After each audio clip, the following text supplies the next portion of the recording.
मति कीरति गति भूति भलाई, जब जेहि जतन जहाँ जेहि पाई, सो जानब सतसंग प्रभाऊ, लो कहूँ वेद न आन उपाऊ। उनमें से जिसने जिस समय जहाँ कहीं भी जिस किसी यत्न से बुद्धि कीर्ति सदगति विभूति यानी कि ऐश्वर्य और भलाई पाई है, सो सब सत्संग का ही प्रभाव समझना चाहिए।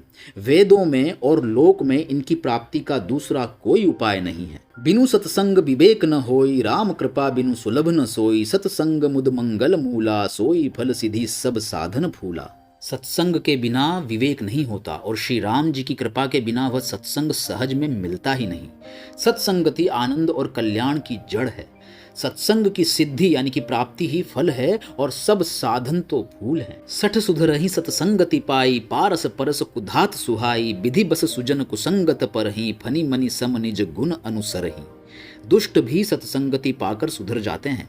जैसे पारस के स्पर्श से लोहा सुहावना हो जाता है यानी कि सुंदर सोना बन जाता है, किंतु देव योग से यदि कभी सज्जन कुसंगति में पड़ जाते हैं तो वे वहां भी सांप की मणि के समान अपने गुणों का ही अनुसरण करते हैं। अर्थात जिस प्रकार सांप का संसर्ग पाकर भी मणि उसके विष को ग्रहण नहीं करती तथा अपने सहज गुण प्रकाश को नहीं छोड़ती, उसी प्रकार साधु पुरुष दुष्टों के संग में रहकर भी दूसरों को प्रकाश ही देते हैं। दुष्टों का उन पर कोई प्रभाव नहीं पड़ता है। विधि हरि हर कवि कोविद बानी, कहत साधु महिमा सकुचानी, सो मोसन कही जात न कैसे, साक बनिक मनि गुण गन जैसे।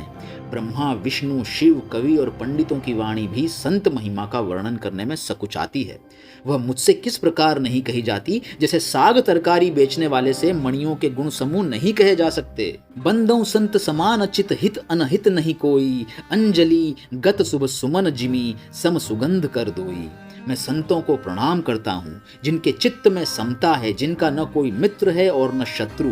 जैसे अंजलि में रखे हुए सुंदर फूल यानी कि जिस हाथ ने फूलों को तोड़ा और जिसने उनको रखा, उन दोनों ही हाथों को समान रूप से सुगंधित करता है, वैसे ही संत शत्रु और मित्र दोनों का ही समान रूप से कल्याण करते हैं। संत सरल चित जगत हित जानी, सुभाव सनेहु, बाल विनय सुनी करी कृपा, राम चरण रति देहु। संत सरल हृदय और जगत के हितकारी होते हैं। उनके ऐसे स्वभाव और स्नेह को जानकर मैं विनय करता हूँ। मेरी इस बाल विनय को सुनकर कृपा करके श्री राम जी के चरणों में मुझे प्रीति दें। बहुरी बंदी खल गन सती भाएं, जे बिनु काज दाही नेहू बाएं, परहित हानि लाभ जिन्ह केरें, उजरे हर्ष विषाद बसेरें। अब मैं सच्चे भाव से दुष्टों को प्रणाम करता हूँ जो बिना ही प्रयोजन अपना हित करने वाले के भी प्रतिकूल आचरण करते हैं। दूसरों के हित की हानि ही जिनकी दृष्टि में लाभ है, जिनको दूसरों के उजड़ने में हर्ष और बसने में विषाद होता है। हरिहर जस राकेश राहु से, पर अकाज भट सहस बाहु से, जे पर दोष लखही सह साखी, पर हित घृत जिन्ह के मन माखी।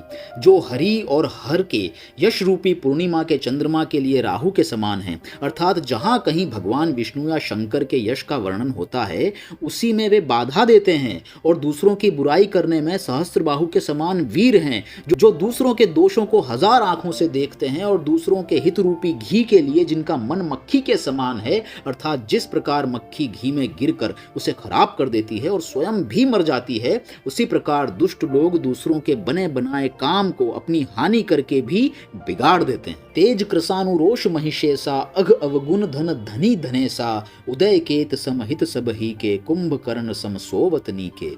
जो तेज यानी कि दूसरों को जलाने वाले ताप में अग्नि और क्रोध में यमराज के समान है, पाप और अवगुण रूपी धन में कुबेर के समान धनी हैं, जिनकी बढ़ती सभी के हित का नाश करने के लिए केतु यानी कि पुच्छल तारे के समान है, और जिनके कुंभकर्ण की तरह सोते रहने में ही भलाई है।